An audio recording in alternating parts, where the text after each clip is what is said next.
Good afternoon, good afternoon, good afternoon. You know what? I have a whole bunch of topics, just random topics that are and have been trending. And I just decided to click the button and come and sit with y'all and just talk about some of this stuff. So that's what I'm gonna do. I mean, everything from BBLs to folks clout chasing to the reasons why I always decided not to do online reality show reviews, down to apologies that were made and not really uh, kept. Yeah, it's just a bunch of stuff. Um, in short, I feel like talking. I feel like talking. So, welcome to Hot Topics with SpillitBoy TV. Grab something to drink. I'm going to give you about 30 seconds and we're going to get started.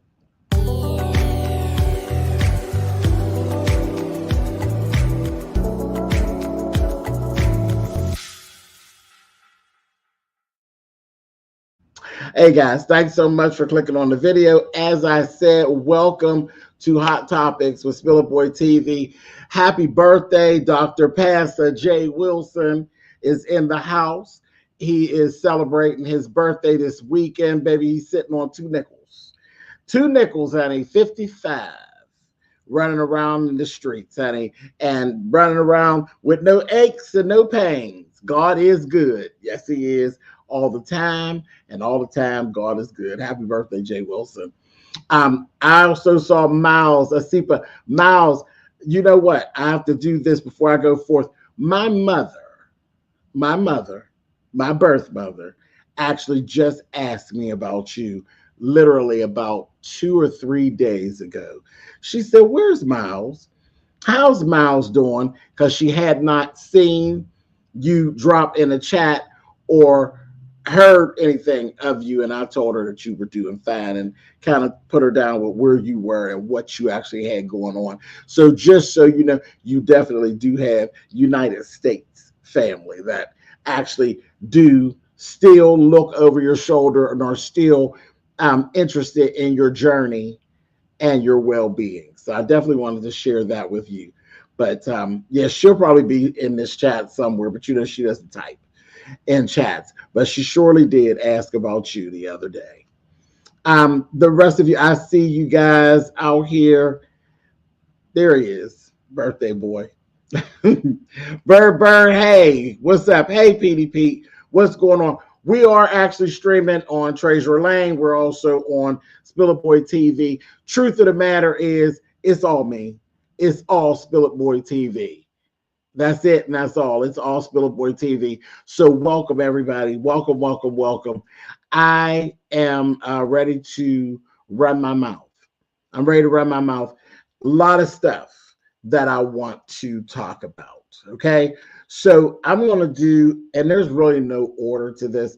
I'm going to grab Dawn Robinson first because this is a short one. It's nothing really, this is not really all that important.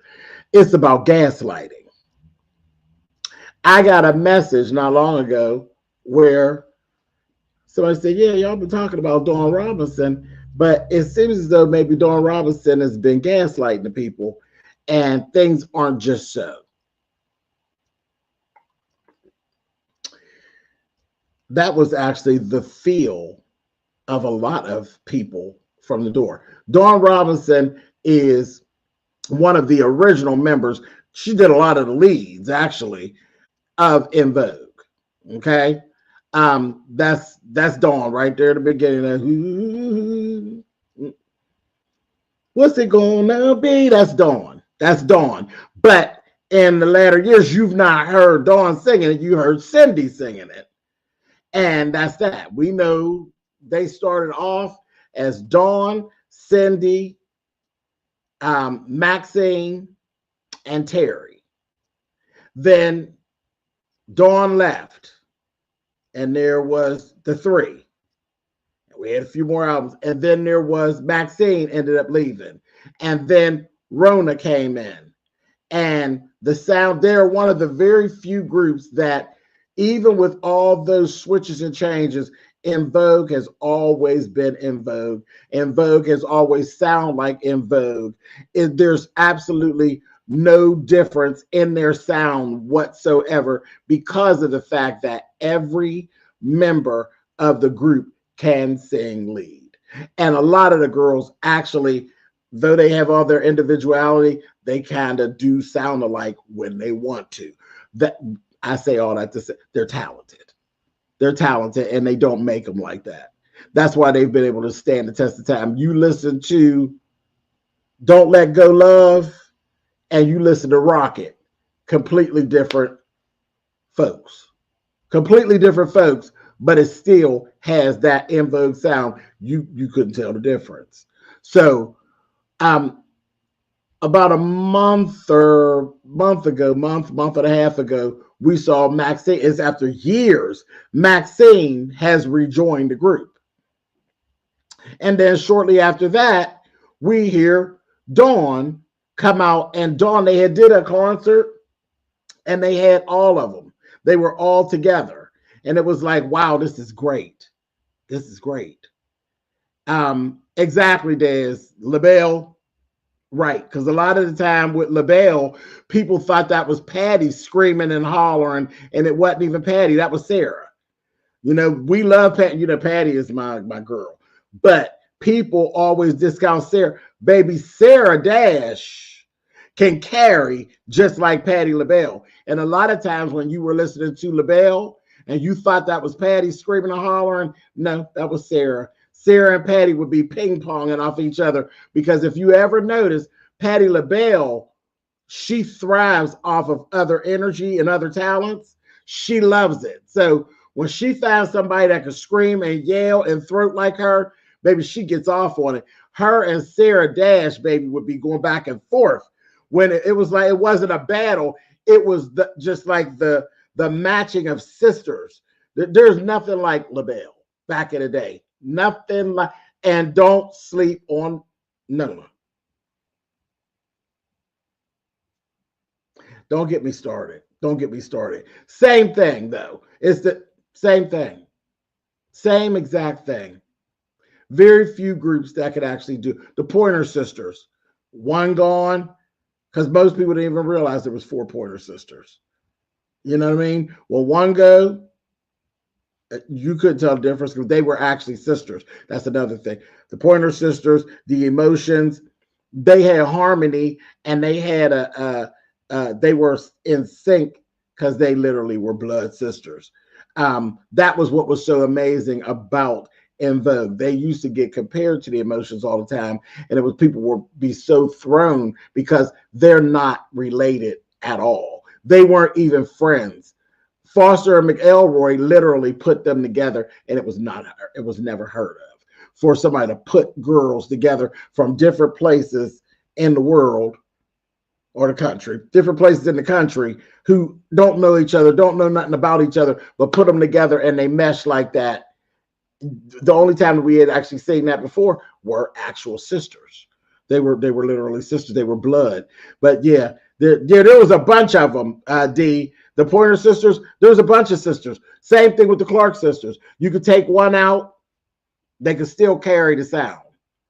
You could put one in, they took their sister out, and when they went on the Grammys, they stuck their mama in where the sister was.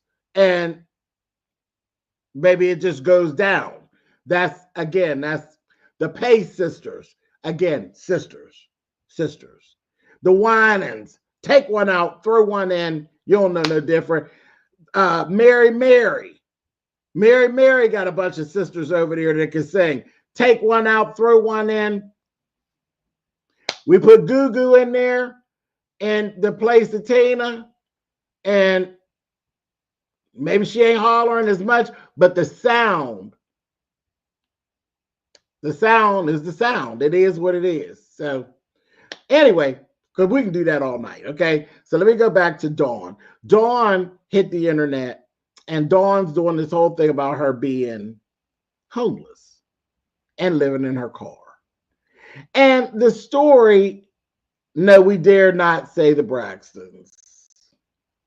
Because the sound of the Braxtons is Tony. If you take Tony out, then ain't nothing. There ain't nothing there. So no, not them. They cool. They cool though. They're some fierce doo-wop pop girls, and they'll tell you that they're fierce doo-wop pop girls. But Tony Braxton is and has always been the shining star of the Braxton family. Period. I said it. Tamar is good at times. At times. She's the most dynamic singer of the Braxtons. And I won't take it back. She's the most dynamic singer of the Braxtons, but don't sleep on Tony because, prime example, go to your YouTube, put in Mary Did You Know? There is a performance that was on the reel. It was on the reel. I will, Monique. It was on the reel, and Tamar was sick. There's a portion of the song, Mary Did You Know, that is up there. It's in the upper register. It's in the upper register. And Tamar was sick during the show. They said it, everything. Tamar was sick. Tony did her part. It rolled down. Tamar brought it in. Tamar couldn't reach her notes. Tony dropped right on top of it and hit Tamar's notes. A lot of people didn't even know that Tony could do that. I don't know how they missed it, because before we even knew about a Tamar Braxton, Tony Braxton used to sing highs and lows. She just is known for her lower register and playing around there, but Tony definitely has an upper register that's not really to be toyed with. She just don't play there much, but she definitely has it. And I have seen Tony sit in Tamar's spot. Tamar has always looked up to her sister. She give her sister a lot of problem. Sometimes she's jealous of her sister and all of that. But Tamar knows, like we know, that Tony is the real deal. And she always has looked up to Tony. That's why she always says the legendary Tony Braxton, because to her, that's who she is. That's who she is. And I've seen Tony Braxton live. I've seen Tony Braxton live right here in Pittsburgh. Tony ain't nothing to be toyed with. She really not. She really not. Okay. So Dawn,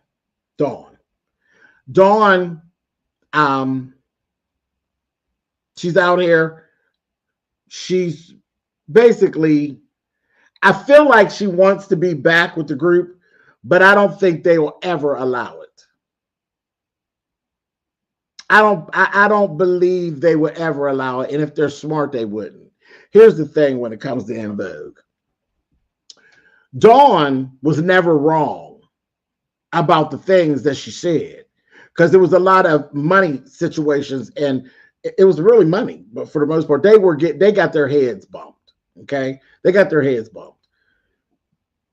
Dawn was not wrong about what she said, but Dawn didn't move smart. And when they asked Dawn, let's move in a smart way, we can't beat the machine. We got to move in a smart way. Dawn is a California dingbat. Okay? She's a California dingbat. She gives all that Valley Girl, all that old dumb stuff. And Dawn did not move with the group. She did not move smart. So she ended up looking like a pinky that was hanging out there, and she had to go. She had to go. Now, did she learn anything?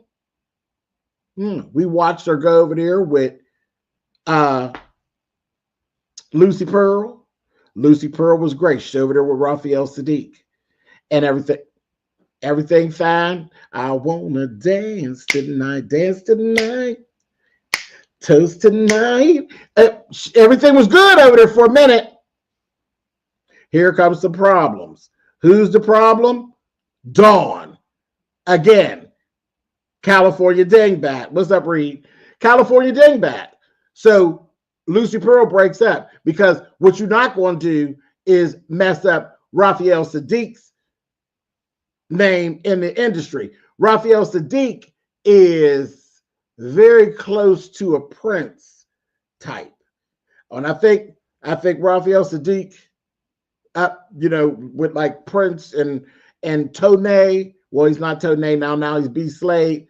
Those two, they all come into mind for me in the same way. They are musical geniuses. I actually prefer Raphael behind the scenes.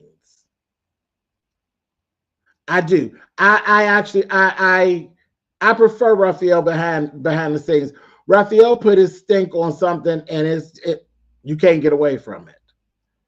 He's so deep. This is when I knew. Well, I knew back in the Tony days how he pushed them through, and he literally was like kind of like the lead of Tony, but he didn't like take the lead and make them feel like he was.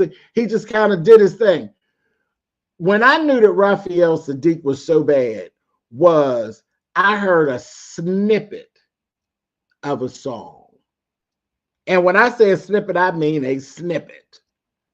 And it grabbed me so hard that I had to literally, good evening, grown woman, or good afternoon, grown woman. It grabbed me so hard that I had to go find it. I had to go find it. And I said, okay. And I'm looking through the show, and they say, this is Tidra Moses. I never heard of no Tidra Moses. I didn't know who she was. I didn't know who that was. I was like, all right. And I figured maybe I heard her or something, just ain't paying no attention. That's exactly what had happened. But it was the specific song, Take Me. The song is called Take Me.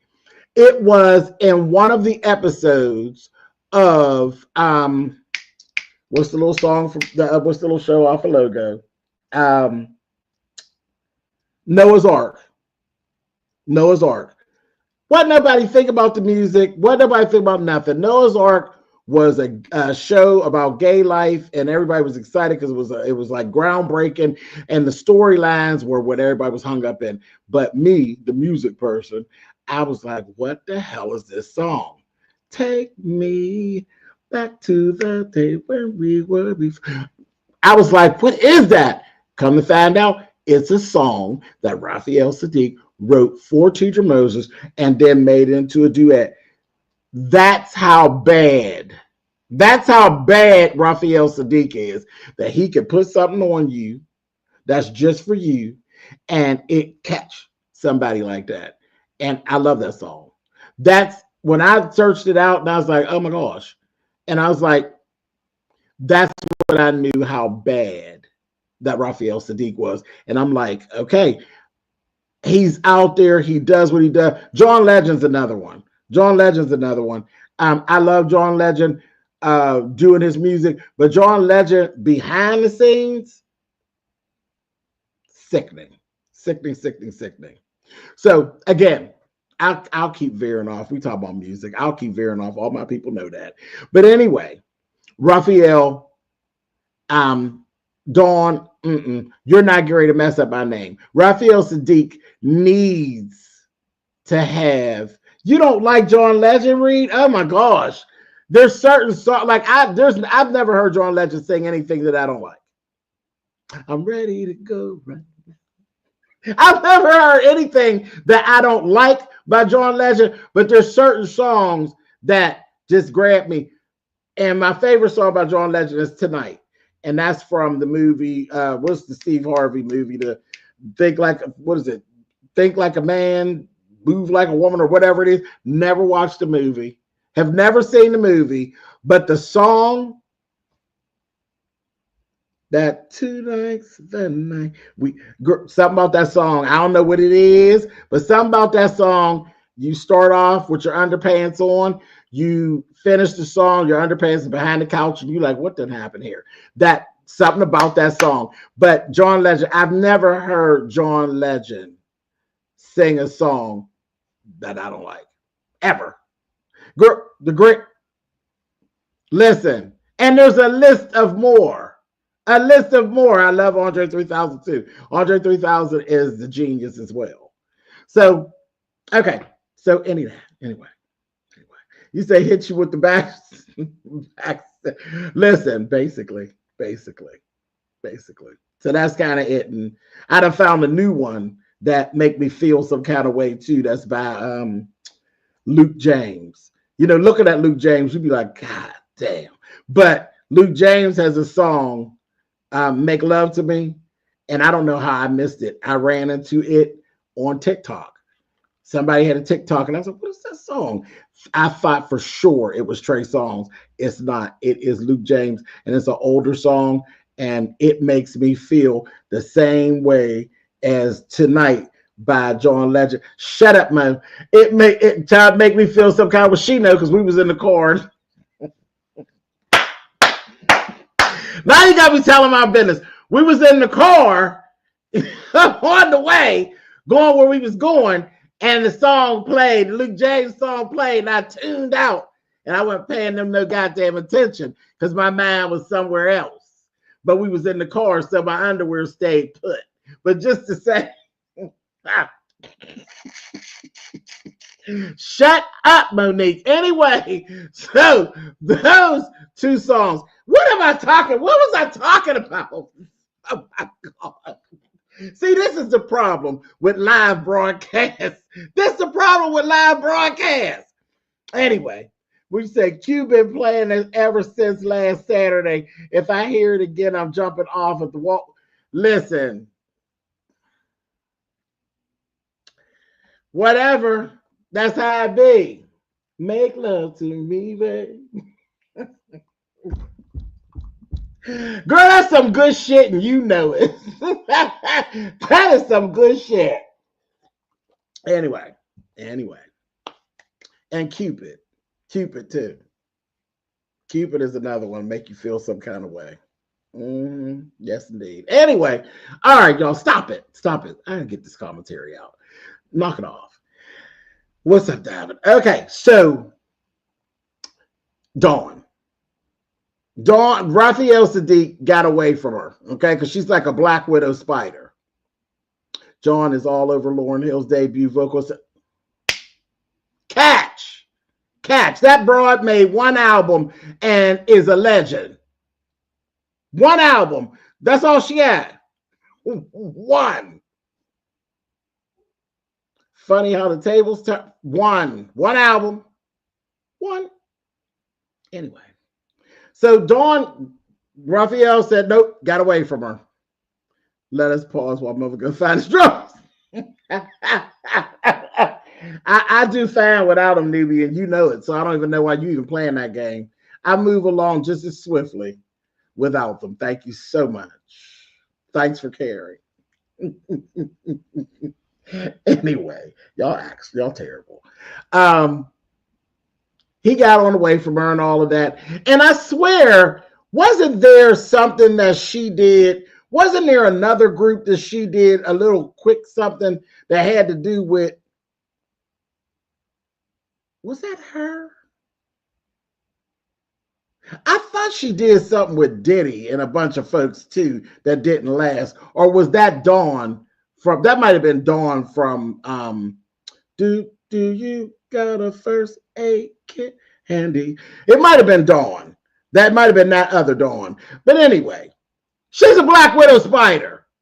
Okay? I don't think that they don't love Dawn at En Vogue, but if they're smart, they won't mess with Dawn. They won't mess with her because she's not changed. And we saw that because I'm one of the emojis. I was around. I watched R&B Divas. And on R&B Divas, you saw Dawn is just flaky. She's not really easy to work with. She is flaky. So again, like I said, California idiot. So that's and I believe that the whole, because we were really buzzing a lot about Maxine coming back to the group, and you were seeing videos and everybody was excited, like, oh my God, Max is back to the group. And it was given, no, you never gonna get it. And they was really talking to you. Dirty Money was Dawn Richard. Okay, all right. Thank you, PDP. Because that just was, it was a Dawn and it was sticking in my head. And I know it didn't last long. And I know that broad had messed up every group that she was in. So, girl, you're never going to get it. I just don't think. I don't think it's a wise choice, and I think that En Vogue knows it's not a wise choice. You know, sister wise, I'm convinced they do love her like a sister, like they always did. But she's just not good for business. They can do a little something every now and again and bring her in, and it'd be nice. And that's it. And send her right on home, honey.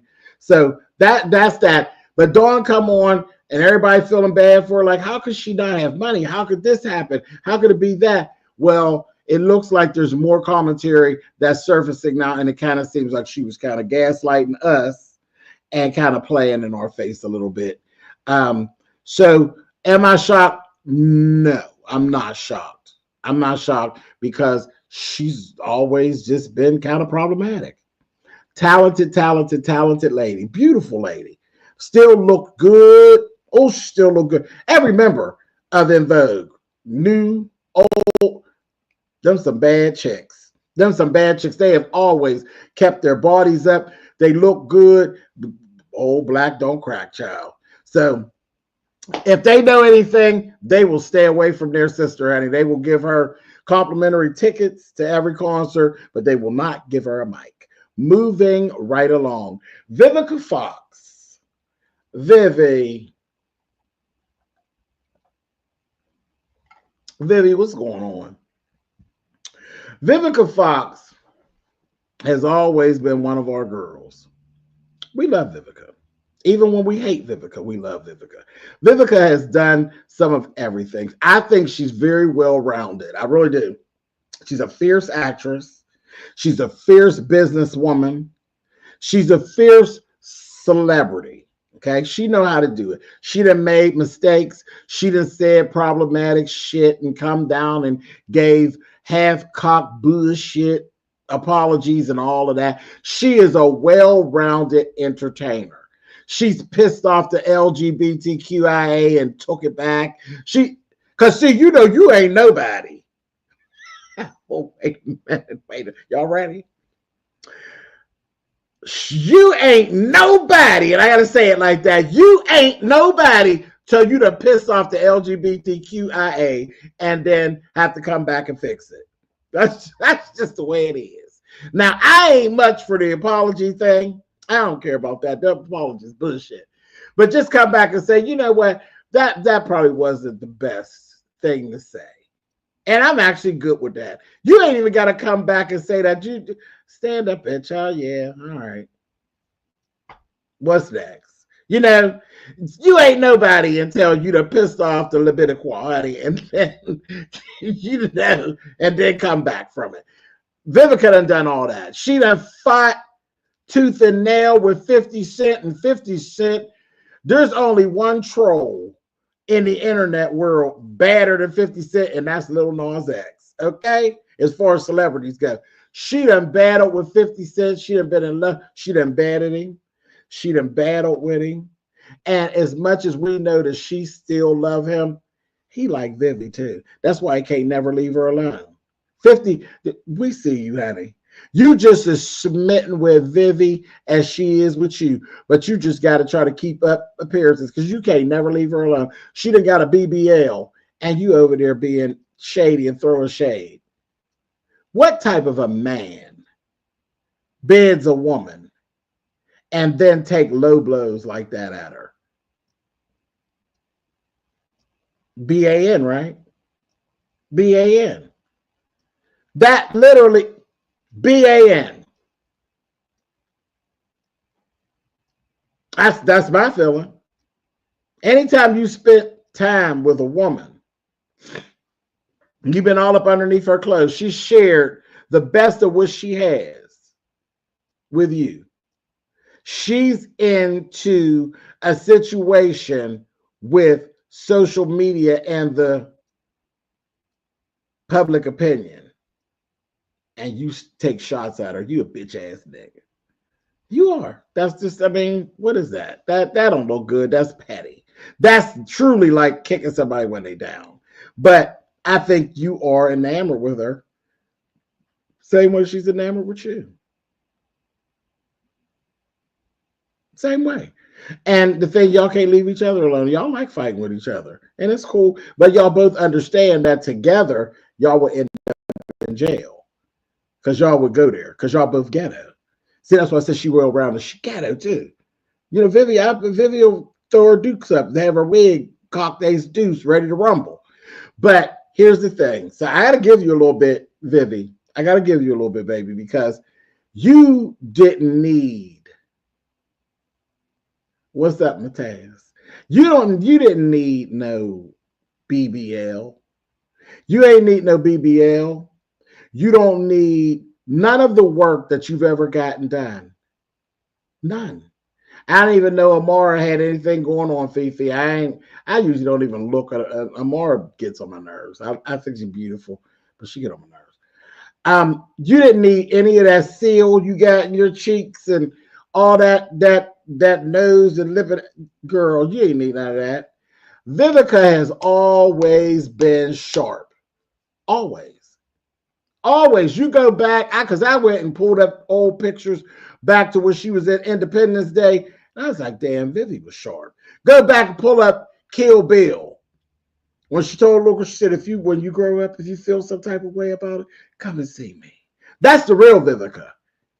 When she still had all her old face and stuff. You know? I think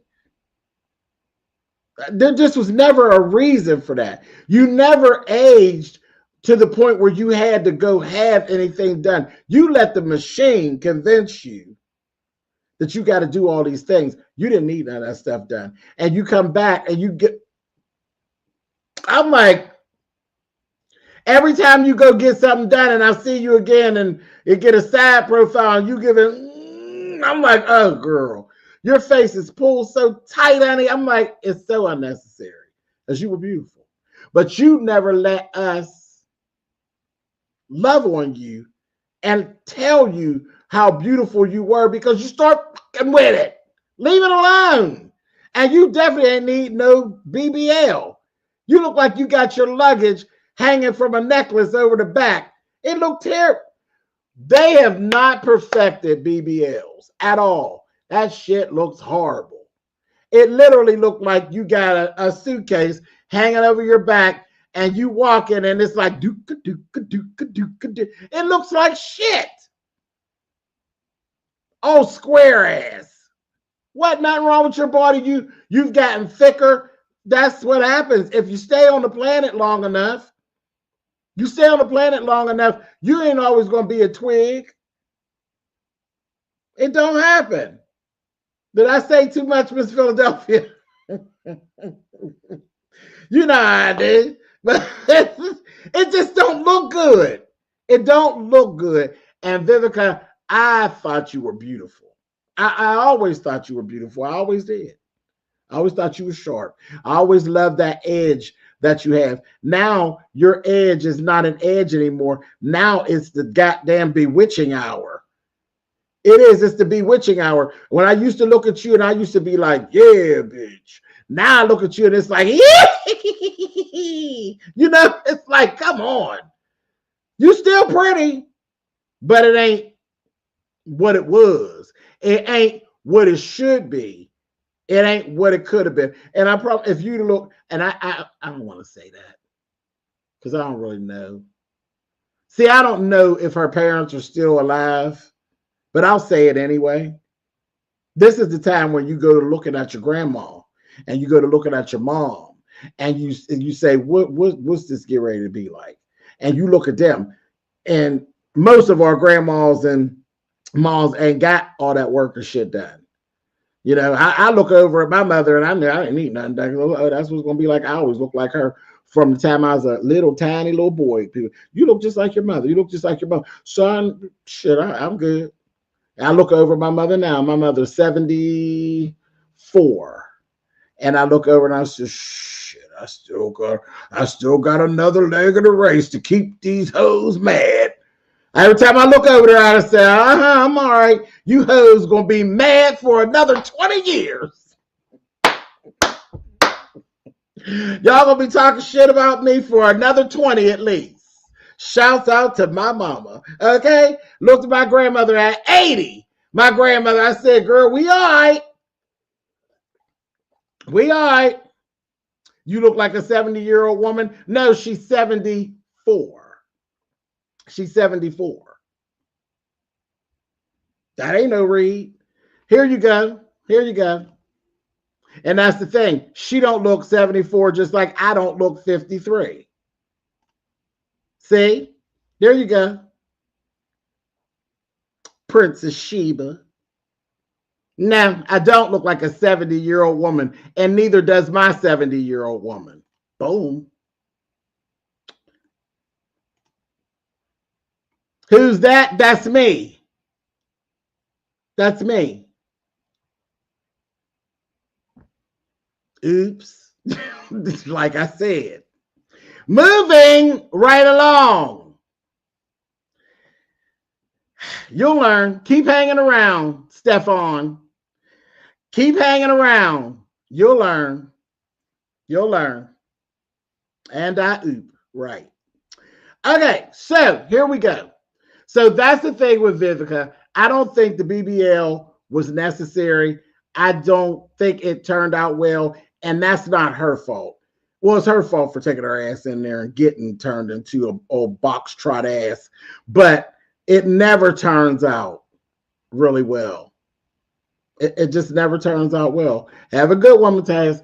It never turns out well. It doesn't. And I'll see you later, Matthias. I'll be coming on to do Beyond the Gates later, so I'll see you later on. Anyway, it'll never turn out right. I ain't seen nobody yet with a good BBL. BBLs, child, they look like somebody with a square ass and they done stuck the legs on like an old cheap Barbie doll. I don't like it. It just ain't good. I think that was a bad call for her. Let me go on to where I want to go next. Oprah Winfrey, Tyler Perry, and Monique. Really more or less Tyler Perry and Monique. And I'm not going to even spend a whole bunch of time on that.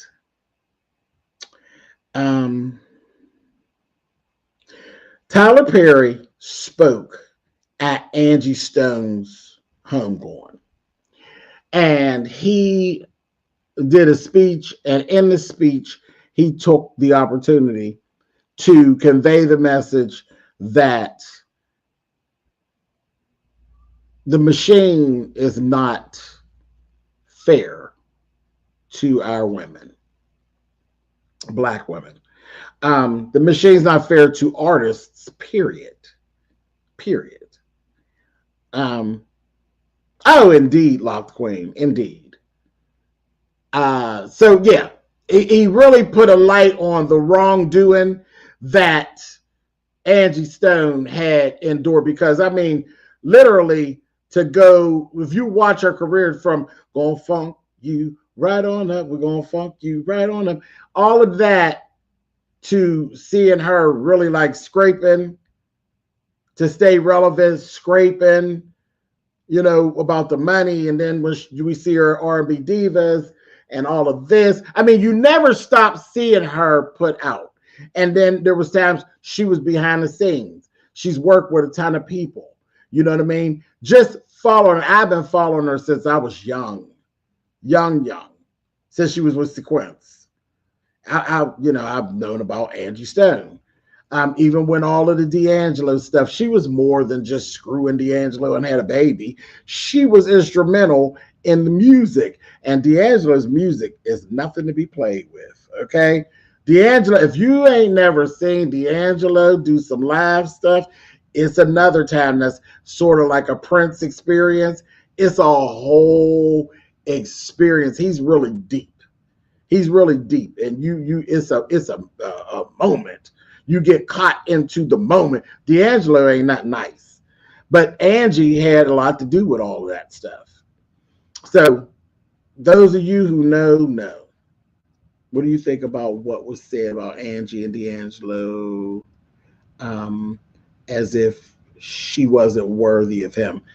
And some things you can't get around, Lady Tia, when you get to talk about love interests and when it involves older folk and younger folk. I think I kind of mind my business because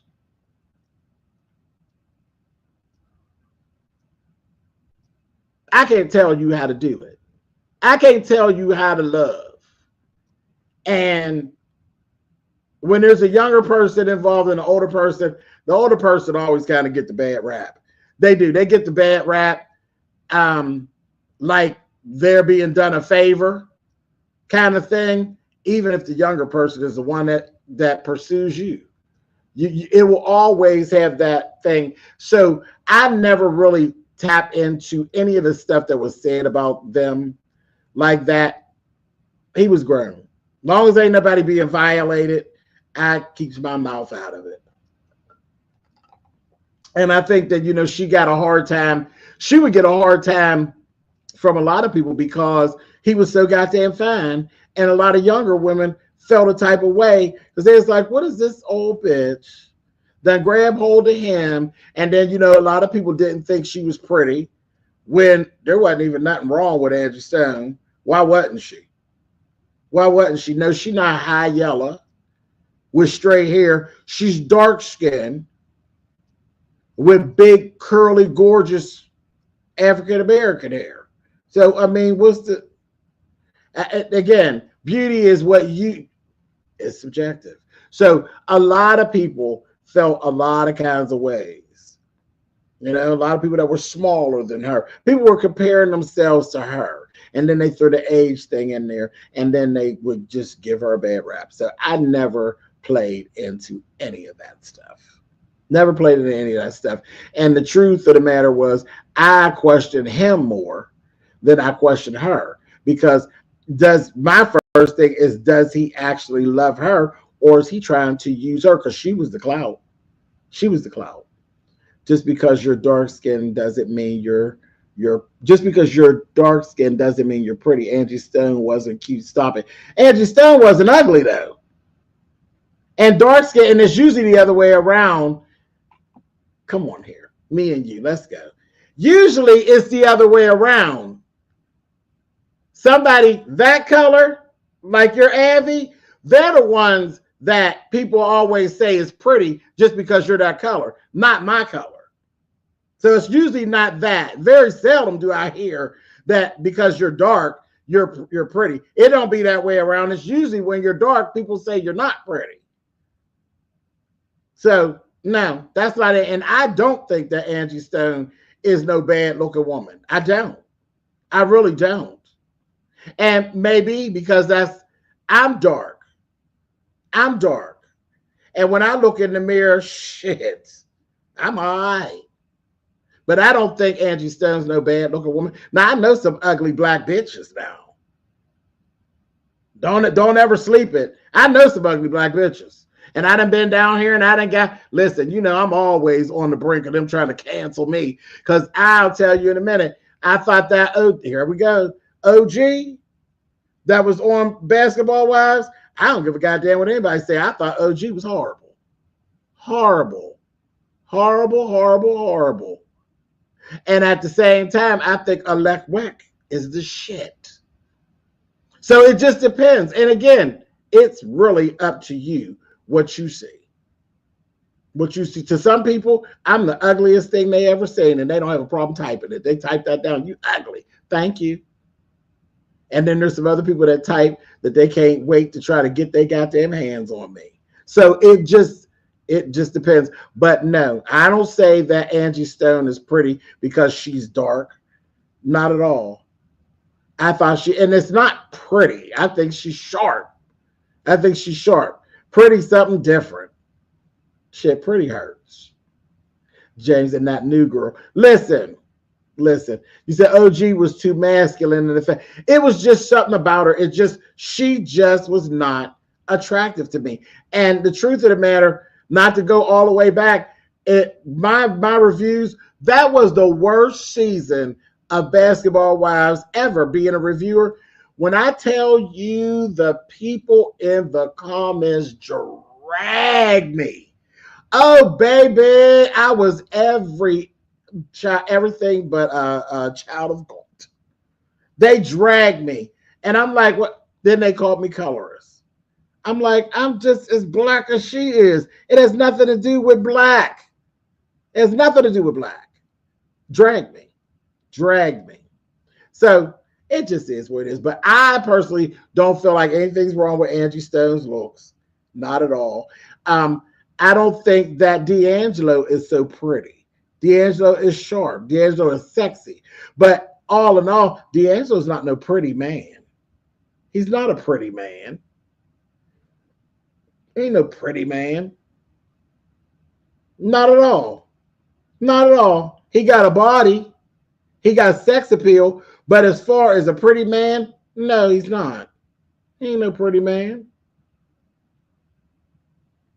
Brian McKnight was a pretty man. That's a pretty dark-skinned man. Genuine's not. See, I see what, yeah, see. Now, I don't find Genuine all attractive like that. Never did.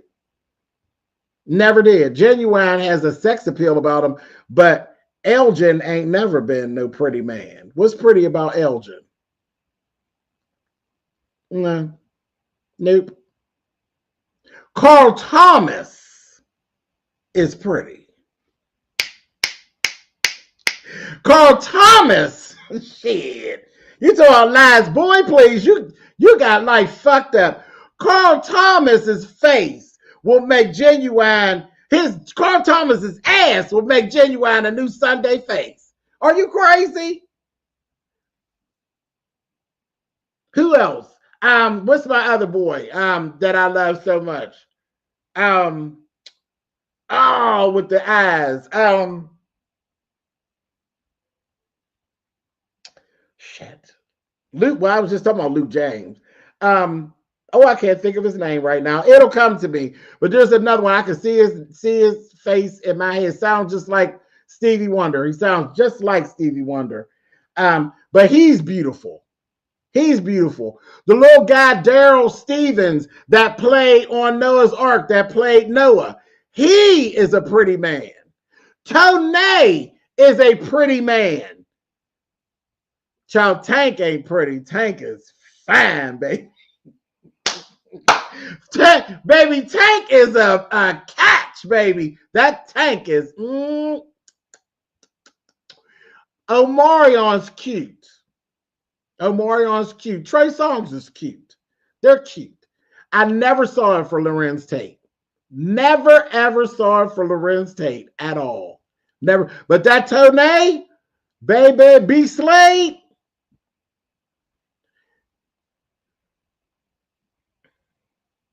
Avery Wilson is fine as wine. Child, we can go on and on. I never seen it for Mario either. Tank say you ain't gay if you suck the D once. No, he gives you up to 3 times. It's on the third one that you got a problem. Yeah, Tank say on the third one. But 1 and 2 will be excused. That's it, okay? Whatever. Have it your way. Omar Epps, nope. Omar Epps, again, sex appeal. Philip Michael Thomas, in his day, he was the heartthrob.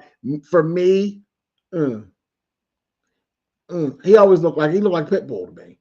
He looked like what's the pit bulls with the little pink nose? That's what he always looked like to me.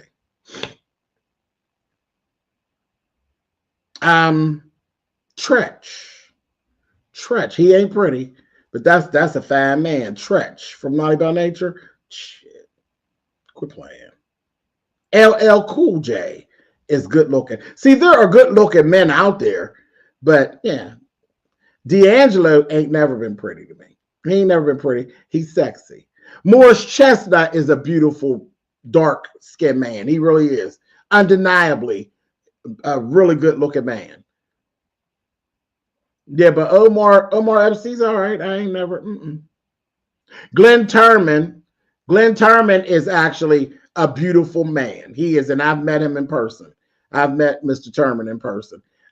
That's a whole nother story. I told that story from a long time ago, because I ain't gonna go there because that is his daughter is a very good friend of mine. So I wouldn't go there about her daddy. But her daddy is actually a beautiful black man. He really is. And in person, he looks better than he does on screen. In person, he literally is. You're like, whoa, okay. He is. He's a very nice looking man. Idris is short, yes. Bismarcky, not so much. Got what I need. No, that ain't. Big Daddy Kane. Big Daddy Kane, not bad looking, but Big Daddy Kane always looked to me like he would smell like gym socks. Sorry. Tay Diggs, I ain't, me either, newbie.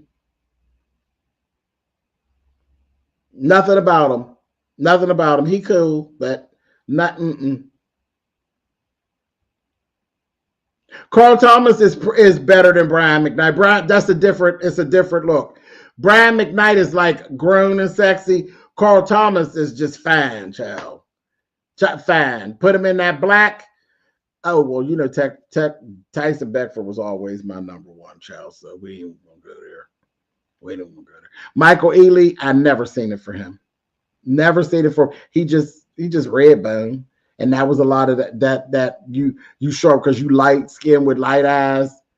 I didn't never see it for that. I was like, he ain't ugly, but he ain't nothing that I would walk around the corner to see him. Coffee is bad. Coffee Cerbo, bad. Ralph Angel, what? Tyrese is nice looking. Tyrese is nice looking, always was. Yeah, Tyrese is nice looking. Tyrese got a body that will not quit, though. That Tyrese's body is like action figure body. Yeah. Chris Brown. Chris is just cute. He's just cute to me. You know, it's Chrissy. It's Chrissy. Chris is cute. The girls like Chris. Yeah. Girls like Chris. I think that Little Nas X is adorable. Little Nas X is cute, but Little Nas X has to be kept up because he could very well fall from grace. So you see Little Nas X when he's not all put together, he dusty. But when Little Nas X is groomed and properly put together, Little Nas X is just as pretty as he could be. Just as pretty as he could be when he's groomed and put together. And that NLE Chopper he got a sexy thing going on too with his little self. He's real cute. Real cute little guy. But anyway, yes, let's get back on topic because Aaron Pierre, I'm on the fence with Aaron Pierre. Aaron Pierre is, some of his looks are good and the others are corny. That's like with Drake. I ain't never seen it for Drake. Hey, Drake. Baby, wow. Shut on that, Patty.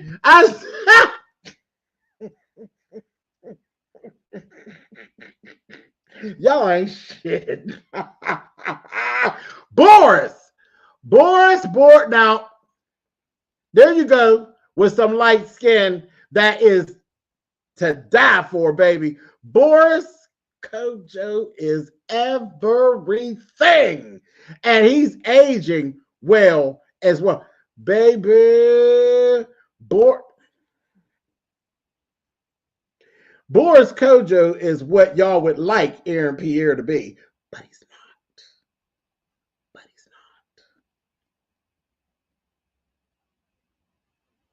There's only one Boris, baby. Method Man is fine too, Elizabeth. Yes, he is. And see, a lot of these people y'all are naming, they got the personality that goes along with it. Like Method Man got the personality that goes along with it. Tretch, his personality, what we see, is very easy, he's chill. all that goes along with that. I love the story of Boris and Nicole. I love them as a couple. They are just a beautiful, beautiful couple. And I've always wanted them to win. They will always forever be Terry and whatever the hell his name was. Damon. Terry and Damon. Forever. Soul food, baby. Showtime. Oh, yes. Yes, indeedy. Okay. So let me go back to what I was talking about. Tyler, Angie Stone. He made the speech. Monique sees the moment. This is where my problem comes in at. We know the argument, Monique. We know it. We've lived it. You won't let us let it go. We know. And I'm not one to tell, because I hold grudges, so I'm not one to tell you when to stop doing it. But I can tell you when to stop doing it with me. I can tell you when to stop bringing it up when it involves me. And as far as I'm concerned, that funeral and what he had to say in the funeral, was that really the moment to grab hold to and start talking about what Tyler did and didn't do for you? The moment belonged to Angie Stone. It was Angie Stone's homegoing. It was not a time to jump on Tyler. So every time Tyler goes somewhere and say something, we're going to look for you to jump out there and say, well, you didn't say sorry to me. Maybe you ain't sorry. Shit. He said it on the phone. You want it in public. He ain't said it in public. Years have gone by. At what point do you accept he ain't going to say it in the public? I don't know what saying it in the public gets you. But again, I'm not one for apologies. Okay? Change behavior. Change your behavior and let's move forward. Or I don't want to be bothered with you. Just leave me alone, period. But what is the public apology going to do for you, Monique? What's the public apology going to do for you and Daddy? Because again, that's what you're screaming over there. Is it really about you? Or is it you and Daddy? Because the you and Daddy thing is becoming good and aggravating as hell is what it's becoming. What is it going to do for y'all? Hey, Michael Honest. I don't know what it is. I mean, do you think people want to hire you more? Because once he comes and says the apology is you back on it. You got movies out. You got it going on. You doing your thing. The people done even told you in your stand-up, girl, leave that go. Put something else in there. We tired of hearing about it. When you're a public person like that and what you do and what you say, that's why I say I'll never buy into you shouldn't read your comments. I'll always forever read my comments. I will always and forever be accessible to my people because what they have to say is very important. It is very important, even if I don't agree with what y'all have to say. I just need to know where your mind is because that's what I do. And I get up here and I do things in real time and I talk to you. I don't ever want to be on the side of things where my people say, I'm sick of hearing that shit. And I don't realize it because I ignore y'all. I don't realize that y'all sick of hearing it. I know your people that told you before, Monique, they sick of that damn Tyler Perry and Oprah Winfrey shit. And you still at it. Now you literally at this woman that passed away in the worst way. And you take that moment to capitalize on the fact that he didn't give you an apology from 900 years ago and don't nobody even give a shit no more. You told us not to deal with Netflix, but you dealt with Netflix. What happened to all the people, Monique, that stood with you and said, girl, I'm cutting off my Netflix? Now you back over there and you on Netflix. You got a special on Netflix. You ever think about that? Because I ain't never seen you speak publicly about that. I've never seen you speak publicly about the people who stood with you and went against Netflix and heard you tell them to turn their Netflix back on. I heard you advertise that you had a special coming on Netflix. I guess that was code words for, okay, you could turn it back on now. Girl, if you don't get out of here, honey. I didn't like that. I thought the timing was bad. I thought it was a bad look for Monique. I still love you. I still love you, but you're special on Netflix. I didn't like that. I came forth and I said, that's the first time you did a special doing stand. I loved you doing stand-up. That special you did on Netflix was pure trash. It was trash because I'm sitting there, I'm waiting. We've been waiting. We've been waiting. We've been down in the trenches with you. You fighting and you scraping and scratching at Netflix, carrying on. You get the green light on this special you wanted to do, and you go do some recycled jokes. Recycled jokes. There was not one point during that special that we should have been sitting with you and you telling jokes that we know all the punchlines to, and we could recite the joke right along with you. You didn't even think enough of us to come up with new jokes. And the new jokes that you did come through with was jokes about Tyler and Oprah. We don't care. We don't care.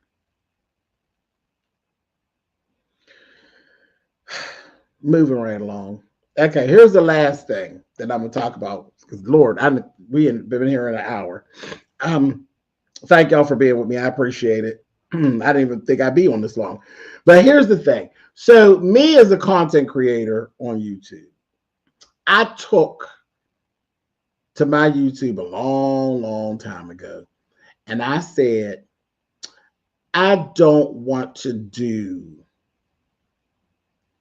because I do reviews.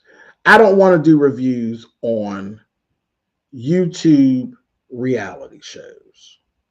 Because one, for the most part, they're my peers. Okay? They're my peers. And I don't want to be in a position of dragging them. Because is that helping? And I just don't want to be in a position where, because I'm used to watching like Bravo television shows. I do my reviews on like Bravo shows and, large shows. And they are more of an amateur show. I don't want to be dragging them, and I just don't feel like it would be fair. I didn't think I could be fair. I didn't think that I could do it and do it in a way where I'm not holding them to the standards of a Bravo or a TLC or a VH1 or an MTV like that. So I just didn't want to make the slip up and screw anything up. So I just kind of chilled, and I just never did. So that's why that was. And today I was actually looking at an interview by Jason Lee, and it was on his podcast, and he interviewed this little guy named Tony Wilrich, the Gay Crip. So he was a rapper. He's a rapper. He is literally an LGBTQIA out gay 28-year-old rapper who happens to be a Crip, an actual Crip gang member. I just looked at the title and said, what, doing what, when, with who? And he explained, that he's been to jail and he's from Fort Worth, Texas, and all the things. He literally, for all intents and purposes, he's a Crip. And I said, okay, cool. No problem. I mean, times have changed. Times have changed. It is what it is. But I said, I'm going to sit and I'm going to watch this. Hey, Jazz, what's up, baby? Mwah, mwah. I said, I'm going to sit and I'm going to watch this. Now, he has done some reality TV, okay? And he did Drewski's show, okay? That could have been House. And I said, this right here is exactly why I didn't want to do like the Chasing Reality, Chasing Atlanta, Chasing Houston, Texas, and all those shows. I didn't want to do it because I'm like, I'll be dragging because the gay youth is a little different than old gays such as myself. So some of the things that some of their stances on things, I promise you will make me drag them.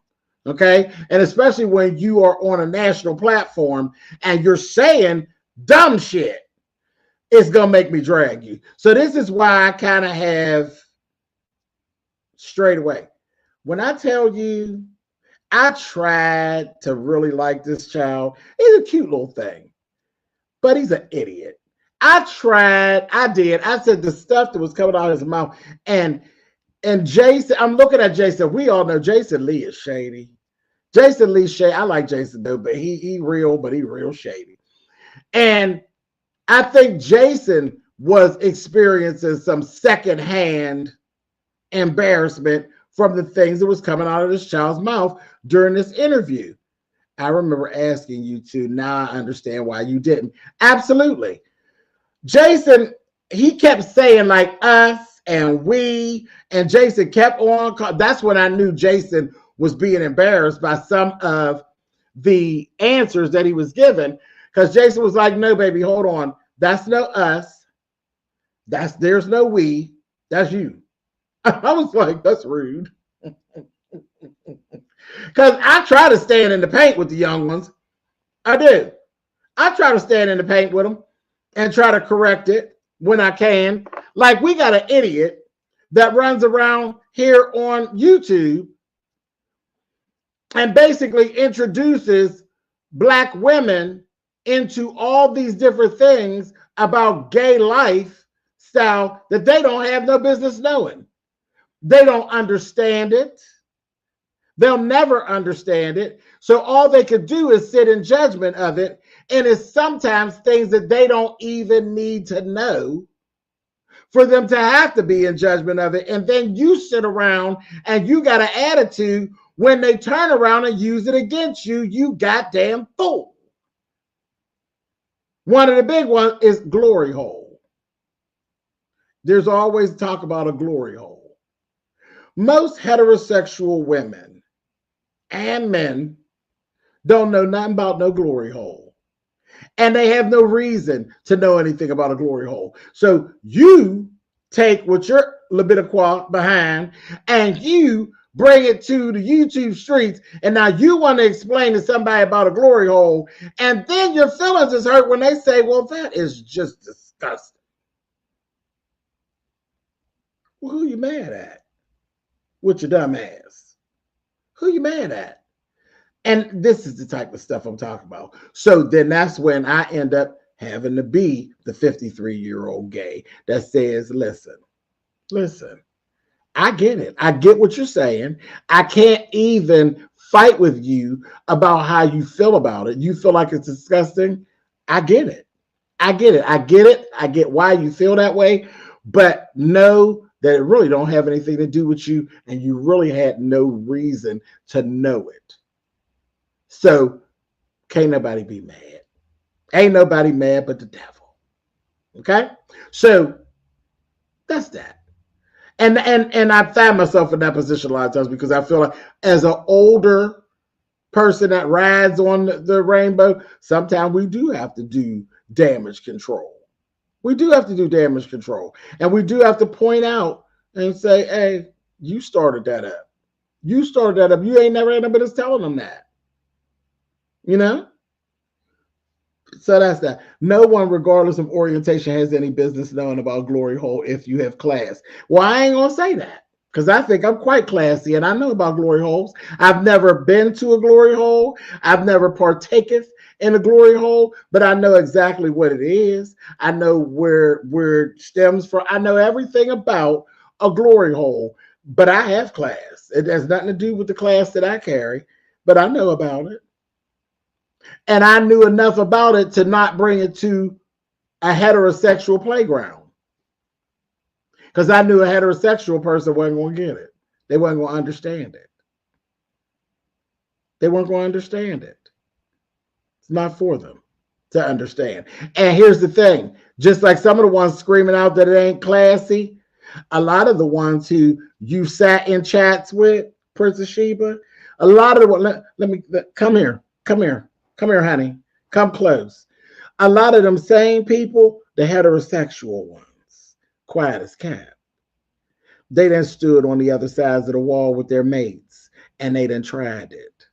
Sex is what sex is. Sex is what sex is.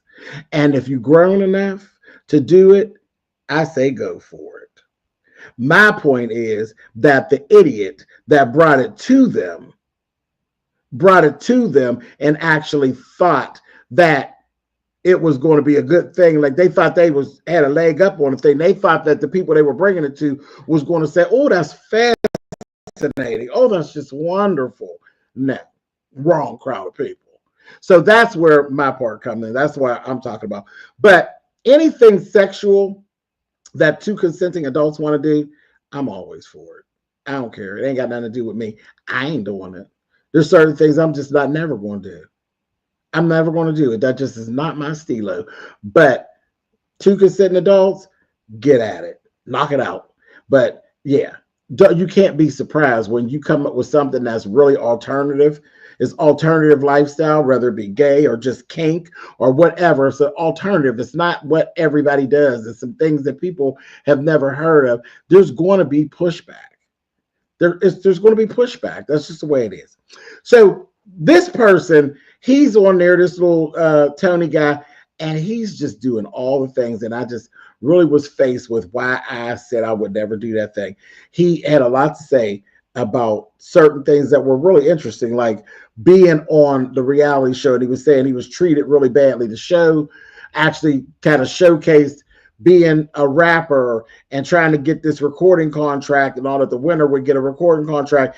And he was saying how they didn't even feed him good on the show. It was given very like Zeus Network type of stuff. Didn't feed them good. They said they were feeding them ramen noodles. Feeding them ramen noodles. And of course, they would sequester their phones and them and all that kind of stuff.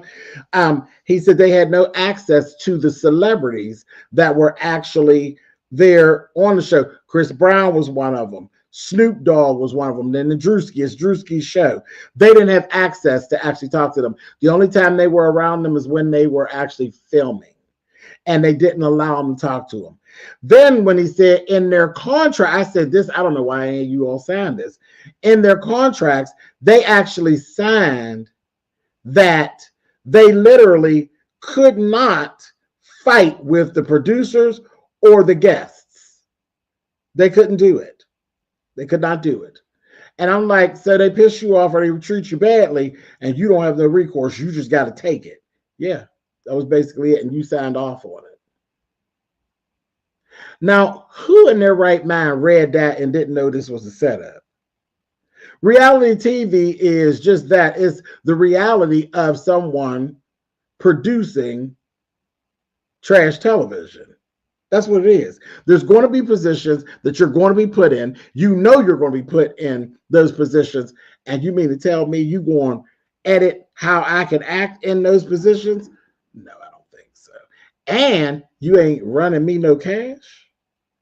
You basically giving me a script. And you ain't running me no cash. See, my reality be wherever my reality is. But if you give me a script, then the reality is I'm a hired actor and I need my coin. Run me that. So I thought that was crazy. So that was some good stuff that actually came out of it. I thought that was very interesting. Then to find out he's not even rapping anymore. He's not rapping anymore. He owns a salon and he do a tax business and he basically is scratching and surviving. He ain't really doing nothing too much. And when Jason would ask him stuff, he's like, I don't know. I really don't know. Then his whole initiation going into the Crips gang, he said he basically, somebody else brought him in and also he screwed to get in. They said people would ask him that. Did you screw to get in or did you, somebody bring you in? He said some of both. I said, oh. Now, I thought it was problematic that he actually admitted that. And I said, I don't think the Crips would like that very much.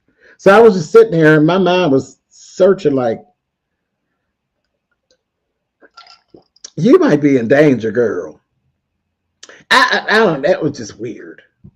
The Crips, PDP, the Crips, the real ones. Yes. I said, what the? And then he said where he was from. It just didn't make sense to me.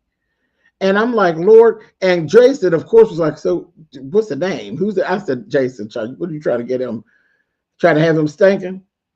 A whole mess.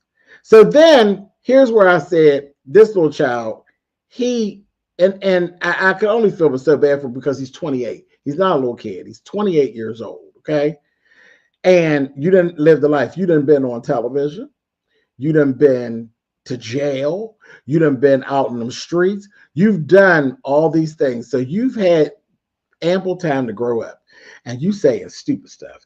He gets down there and he says, I'm trying to figure out a balance, whereas like,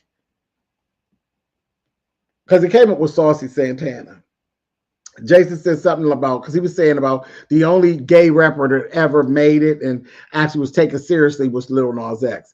And Jason said, well, what about Saucy Santana? And he's like, I don't know. You know, she got a problem with me. She said something about me. And I'm like, okay. And then when he ended up saying what Saucy Santana said, is that she said they mentioned him in an interview. And Saucy said, you mean to tell me we got Crips running around here that's gay? And, you know, she said it colorful. We got Crips that's taking D. Well, he was all offended by it. And so he done gone off on her and all of this. So Jason said, well, if there came a time, who would you want to do a collaboration with that is like a gay rapper? Like, would you do a collaboration with a Saucy, or would you do a collaboration with Lil Nas X? So he goes right to, well, I don't know, because I don't think Saucy's featured me. He's like, yeah, well, whatever. But if Saucy wanted to do a collaboration, would you do it?